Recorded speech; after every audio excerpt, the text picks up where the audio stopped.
Welcome to The Author Show, where we present new authors and books. From fiction to self-help and everything in between, you'll find it all here. To watch the TV version of our program, visit authorswebtv.com. That's authorswebtv.com. And now, let the show begin.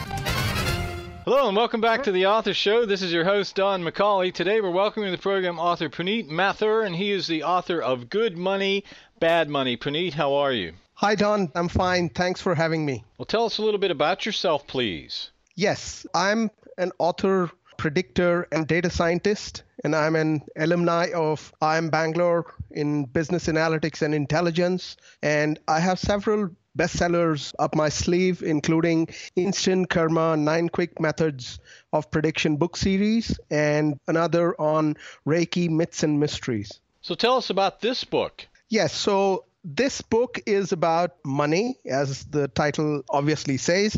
So this is about the good side and the bad side of money, and it is based on the sound Indian principles which are given in the Indian religious scriptures on what is the right way of generating money and what is the wrong way of generating money. Now, who did you write your book for specifically? This book, as per the marketing research that I did for the book, the key interest groups who are any sex greater than 35 to 65 years of age.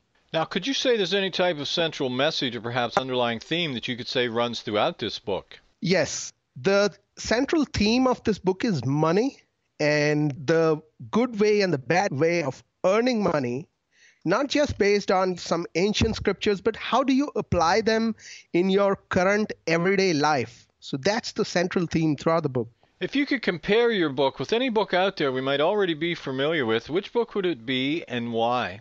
It is Rich Dad and Poor Dad, and it talks about money to some extent and how the rich people earn money and the principles which they teach to their children, which the middle class doesn't. So it's not exactly a competitive book, but it's already a famous book. But in this book, it actually builds upon that book and it tells you the good and the bad money aspect of money. So why did you decide to write a book specifically about money? Money is on everybody's mind these days, and I don't say that. It is data which speaks because I'm a data scientist. So as per Google Trends, money searches around the world have seen an 80% increase.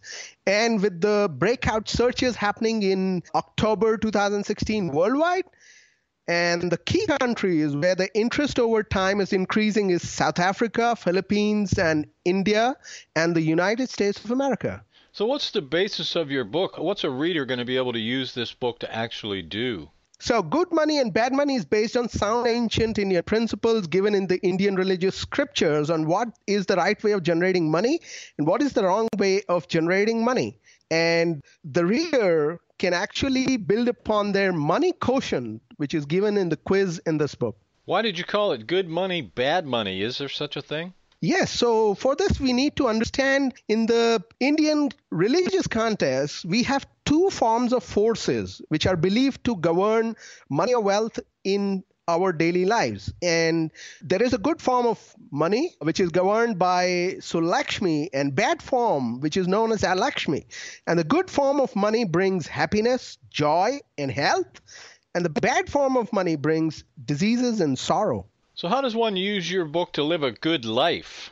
A very good question. The reader learns the concept of good money and bad money, which is given in the books are also tips and stories on how bad money is generated and ways to avoid them. And in the modern day scenarios of email frauds and how they entice the audience to bad money are also given in this book. Lastly, there is a money quotient quiz, which the readers is urged to undertake and discover where they stand on their money quotient. And also, at the end of it, it gives you the ways to improve your money quotient. What global keys to integrity are in this book? Yes, the global integrity keys are the defining factors for determining good money and bad money in any country. So those are the keys which are mentioned in the book. Using data science, I have built a model that tells in advance in which country there is more bad money than good money and vice versa. What are some of the key money terms used in your book? It may not be possible to discuss all the terms because they are extensive in nature, but some of the key ones are money circle, which is good money circle and bad money circle, how to recognize them, what are the features which tell that for you to recognize in which circle you are currently. Then there is a term called money crime, money-related criminal offenses, how they happen, how to avoid them. And there is money greed, which is basically the greed for more and more money, no matter where it comes from. We also have a term, money madness, which is a completely crazy state about money. You are willing to wear it, eat it, and sleep on it.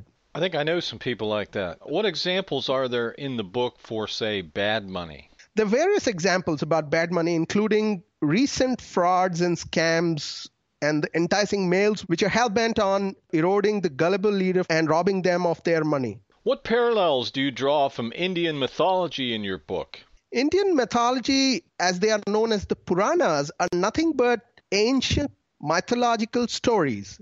And these are mainly on moral grounds, and they teach the reader on what happens to the soul after life or after death, and after committing ghastly crimes such as those committed with money. So just to give you an example, there is a story on Lord Ganesh teaches Lord Kuber a lesson on his money greed, to just name one of the stories. Now, are you warning readers to avoid bad money traps? Yes, in the entire book you will find that I've cautioned the reader not to fall into the modern money laundering traps and not to succumb to these bad forces, if you will. To what studies does your book refer to on money? In this book, I've covered research from World Bank open data on global integrity. Then there is also a reference to model on shadow economies by economists from Europe. Also, there is a reference to suspicious activity report, which is the SAR statistics data from US government FinCEN report. So how do you use data science to build the global financial integrity model? The base data set for building this model was provided by World Bank Open Data Initiative. I used data science to find the statistically significant global integrity keys which lead to good money and bad money generation in our societies countrywide. So what changes can one expect in one's life after reading your book? After reading and understanding about the concept of good and bad money, a person can transform themselves based on their money quotient. After taking the money quiz, they can take tips from this book to start practicing good money initiatives in their lives.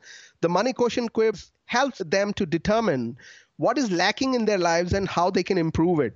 The book also gives you suggestions based on your money quotient specifically. What's the importance of data science in this book? Data science takes the center stage where it is a matter of identifying geographic patterns of good and bad money around the world. It has helped me and for the reader to identify the global integrity amongst countries and the keys which reflect how the good money and bad money is flowing in that particular country. How many countries did you use in your study in this book?